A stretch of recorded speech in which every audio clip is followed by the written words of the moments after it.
Friends, welcome back to channel. आज हम पढ़ने वाले हैं fourth long term source of finance के बारे में, जो कि है डिबेंचर्स। अब तक हम पढ़ चुके हैं इक्विटी शेयर्स के बारे में, ठीक है। That is our first source of finance जो हमने पढ़ा था।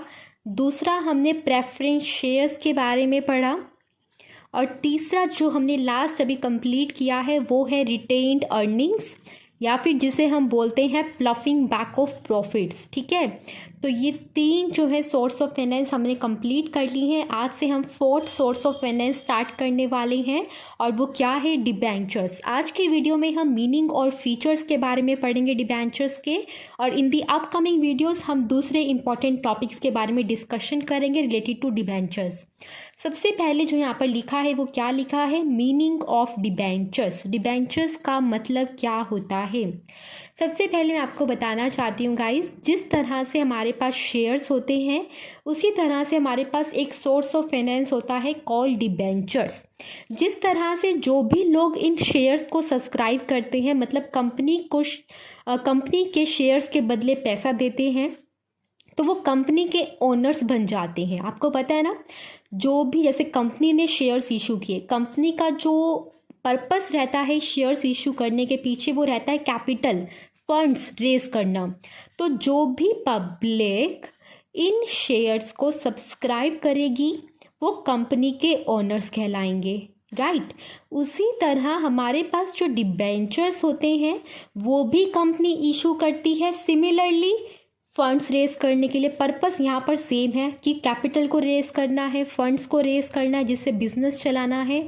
बट जो पब्लिक, जो लोग इन डिबेंचर्स को सब्सक्राइब करेंगे, तो वो बदले में कंपनी के ओनर्स नहीं बनेंगे, वो कंपनी के बनेंगे लैंडर्स। क्या बनेंगे, कंपनी के लैंडर्स। लैंडर्स कौन होते हैं, जिन्होंने अपना पैसा कंपनी को उधार पर दिया है, और वो उधार पर दिया गया पैसे के लिए एक फिक्स डेट है, एक मैच्योरिटी डेट है, जिस पर कंपनी ने इन डिबेंचर होल्डर्स को, मतलब पब्लिक को, वो पैसा लौटाना है, और वो भी विद इंटरेस्ट। तो सीधी सी बात ये है कि जो डिबेंचर्स हैं वो एक टाइप के लोन होते हैं जो पब्लिक ने दिए हैं, बैंक ने नहीं दिए, ठीक है। पब्लिक जब कंपनी को लोन देती है और बदले में कंपनी उन्हें एक सर्टिफिकेट इशू करती है, तो वो सर्टिफिकेट ही डिबेंचर्स कहलाते हैं, ठीक है। तो ये मेन डिफरेंस है शेयर्स और डिबेंचर्स के बीच में।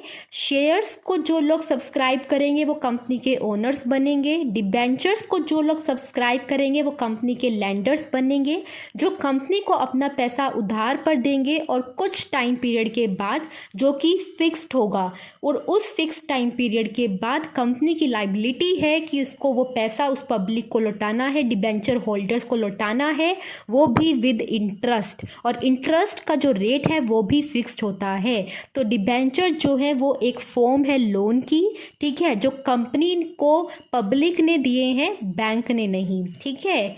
तो यहाँ पर जैसे लिखा है, debenture is a certificate issued by a company under its seal.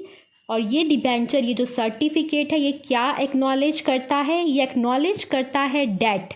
That means कर्ज, जो कि कंपनी ने ले रखा है, और किससे ले रखा है, इन डिबेंचर होल्डर से, ठीक है। तो आई होप सो आपको अब मीनिंग क्लियर हुआ होगा। सेकेंड लाइन में क्या लिखा है, funds acquired by the issue of debentures. जो कंपनी फंड्स एक्वायर करती है इन डिबेंचर्स को इशू कर वो एक तरह का लोन होता है टेकन बाय द कंपनी, ठीक है। आई होप सो मेरे इस एग्जाम्पल से समझाने के बाद आपको ये जो लैंग्वेज लिखी है इसका जो मतलब है वो भी क्लियरली समझ में आ रहा होगा, ठीक है। तो ये था मीनिंग ऑफ डिबेंचर्स। अब हम पढ़ेंगे डिबेंचर्स के फीचर्स के बारे में। टोटल 4 फीचर्स जो हैं आज हम देखने वाले हैं। सबसे पहला फीचर जो यहाँ लिखा है वो क्या लिखा है, claim on income. Debenture holders have preferential claim on the income of company. सबसे पहली बात मैं आपको बताना चाहूँगी, अगर हम टोटल देखें, 3 तरह की पार्टीज होती हैं जिनसे कंपनी पैसा लेती है। एक होते हैं हमारे इक्विटी शेयर होल्डर्स, ठीक है, एक होते हैं हमारे प्रेफरेंस शेयर होल्डर्स, और एक होते हैं हमारे डिबेंचर होल्डर्स, जो कि हमारा आज का टॉपिक भी है, ठीक है।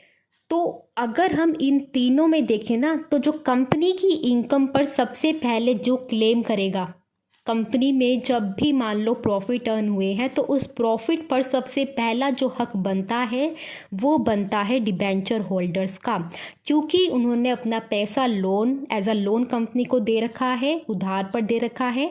और डिबेंचर्स के कॉन्ट्रैक्ट में एक फिक्स्ड रेट ऑफ इंटरेस्ट लिखा ही होता है, जिस पर कंपनी ने डिबेंचर होल्डर्स को पेमेंट करनी होती है। और अगर कंपनी फेल होती है वो पेमेंट करने में, then the debenture holders have the right कि वो कंपनी को फोर्स करें वो पेमेंट करने के लिए, और उसके लिए चाहे उन्हें कोर्ट पर जाना पड़े, वहाँ पर तक भी केस जाता है।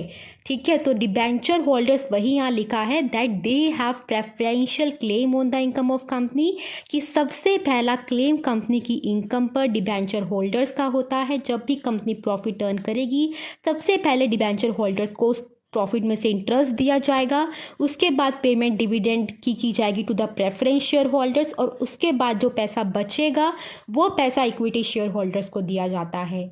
ठीक है, और वो भी दिया जाएगा कि नहीं दिया जाएगा वो तो मैंने आपको बताया ही था इन द केस ऑफ जब हमने इक्विटी शेयर्स और प्रेफरेंस शेयर्स के बारे में पढ़ा था। तो सबसे पहले यहाँ पर मैंने आपको बताया कि प्रॉफिट पर जिसका हक बनता है वो है डिबेंचर होल्डर्स, जैसा यहाँ लिखा है that debenture holders have preferential claim on the income of company. इसका मतलब है that dividend can't be paid to share holders, ना इक्विटी शेयर होल्डर्स को दे सकते हो, ना प्रेफरेंस शेयर होल्डर्स को आप डिविडेंड दे सकते हो, जब तक आप इंटरेस्ट की पेमेंट ना कर दो टू डिबेंचर होल्डर्स। जो पब्लिक डिबेंचर को सब्सक्राइब करेगी वो बन जाएगी डिबेंचर होल्डर।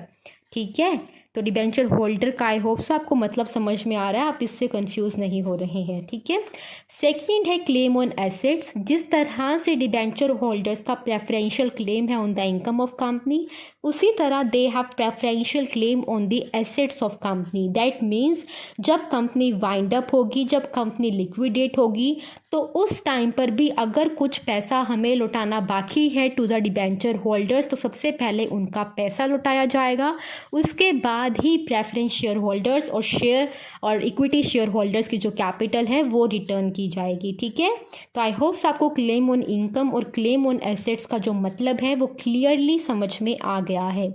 थर्ड फीचर की तरफ मूव करते हैं। थर्ड फीचर लिखा है मैच्योरिटी। ये भी मैंने आपको बताया है कि डिबेंचर की जो है एक फिक्स्ड मैच्योरिटी डेट होती है, जिस डेट पर मतलब वो डेट जब कंपनी लायबल हो जाएगी कि उन्हें क्या करना है, डिबेंचर होल्डर्स के पैसे को वापस करना होगा, जितना भी उन्होंने उनसे ले रखा है रीपेमेंट करनी होगी। ठीक है, यहाँ पर एक पॉइंट है जो आपको याद रखना है कि इररिडीमेबल डिबेंचर्स की कोई मैच्योरिटी डेट नहीं होती। गाइस, बात ये है कि डिबेंचर्स भी डिफरेंट टाइप्स के होते हैं, वो हम नेक्स्ट वीडियो में पढ़ेंगे। यहाँ पर बस एक इंपॉर्टेंट पॉइंट आप याद रखना कि डिबेंचर्स की जो कैटेगरी है हमने डिवाइड कर रखा है on the basis of redemption, वो दो होते हैं, एक होते हैं रिडीमेबल और एक होते हैं इररिडीमेबल। तो मैच्योरिटी डेट रिडीमेबल डिबेंचर्स की होती है, बट जो इररिडीमेबल डिबेंचर्स होते हैं उनकी कोई मैच्योरिटी डेट नहीं होती, और उनका पैसा तब भी वापस किया जाएगा जब कंपनी वाइंड अप होगी, मतलब कंपनी के वाइंड अप होने से पहले उनका पैसा वापस नहीं किया जाता। ठीक है, फोर्थ है हमारे पास कंट्रोलिंग पावर। इस फीचर से हमारा क्या मतलब है कि debenture holders receive no controlling power.